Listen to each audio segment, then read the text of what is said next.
Whether you're pulling out the grill or maybe pulling out the stuff to wash the car, you want to know how long we're going to stay in the clear. Here's meteorologist Brittany Rainier with a look at your holiday weekend forecast. Well, we are definitely looking at hot and humid conditions both today and tomorrow, Robbie. So if you want to get outside, maybe water the lawn, although we've been getting a lot of rain recently, you won't have to do that. And you won't have to do it this upcoming week because we're going to stay in an unsettled pattern that's going to give us multiple chances for rain and some thunderstorms.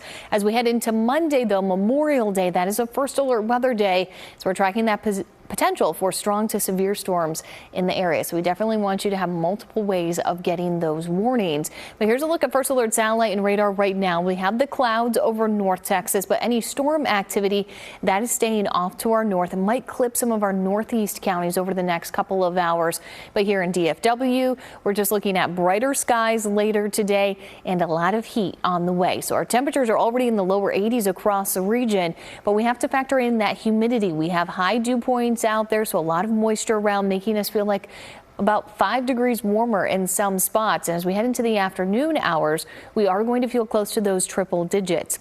The actual air temperature, though, that's going to top out around 94 degrees. So if you are headed outside today, maybe on the area trails, you're definitely going to want to stay very hydrated. But here's a look at first alert futurecast. We're taking you through Saturday. We're going to see brighter skies in the later part of our day. That bright sunshine is really going to be blaring down on you. And then quiet conditions overnight, but we'll start to see those clouds filtering back in. We'll be watching the Red River once again for maybe an isolated shower to clip it from a complex in Oklahoma. But then once again in the afternoon, we're looking at a lot of sunshine and maybe just an isolated storm bubbling up. But it's really going to be around sunset that we're watching to the northwest for our next round of storms to move in. It's going to be very active in the early morning hours of Memorial Day, where we will likely see these storms clearing out probably close to sunrise with some dry time in the middle part of our day.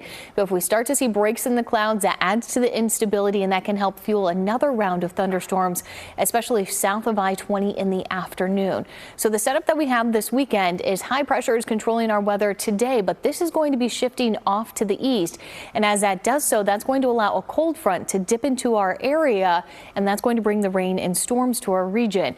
With that high pressure off to the east, we're going to see multiple rounds of showers and storms next week as disturbances move in. But that's why our severe threat for today, as we have that cutout over DFW because of high pressure, it's directing those storms around us. But by Sunday, it starts to shift east, and then we're starting to see that severe threat going up to our northeast areas during the evening hours. And then that's going to encompass all of North Texas on Monday. So large hail, damaging winds, the main concerns, but we can't completely rule out an isolated tornado as well. So if you're planning on grilling tomorrow, you're good to go until about 5 o'clock, then just an isolated storm possible in the area. But Monday, definitely have those backup plans. We are going to see numerous showers and storms around, and then keep an eye on the sky through the rest of the week. Thank you, Brittany.